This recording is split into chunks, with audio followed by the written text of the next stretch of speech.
حدیث مبارکہ میں کہ محبوب مصطفیٰ صلی اللہ علیہ وسلم نے جو حضرت جابر بن عبداللہ رضی اللہ تعالیٰ عنہ اس کے مرضی ہے فرماتے ہیں کہ اکرم العلماء فإنہم،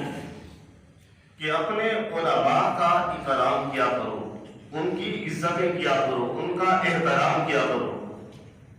فإنہم ورثۃ الانبیاء، احترام کیوں کرنا ہے؟ کیونکہ وہ انبیاء کے وارث کہلاتے ہیں۔ انبیاء کا وارث بننا کوئی عام شان نہیں ہے۔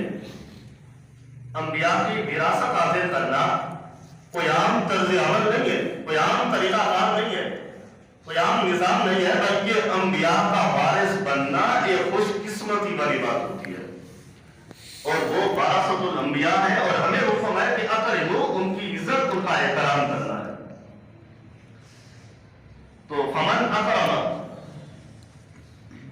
اکرمہم، جس نے ان کا احترام کیا، ان کی عزتیں کی،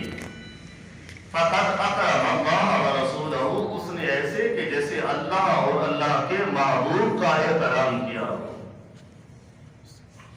اب علماء کا اکرام، علماء کی عزتیں، علماء کا احترام، اپنی مساجدوں سے منسلک ہونے والے محراب و منبر کے وارث، ان کا احترام کرنا ہمارے لیے ضروری ہے، کیونکہ ورثۃ الانبیاء، وہ انبیاء کرام کے وارث ہیں، اور ان کا احترام کرنا پڑتا ہے، احترام کرنا بھی چاہیے، اور احترام ان کا کریں گے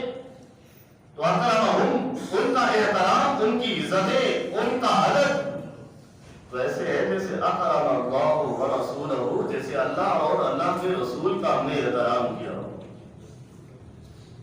ایک بہت ہی بڑے بزرگ عالم دین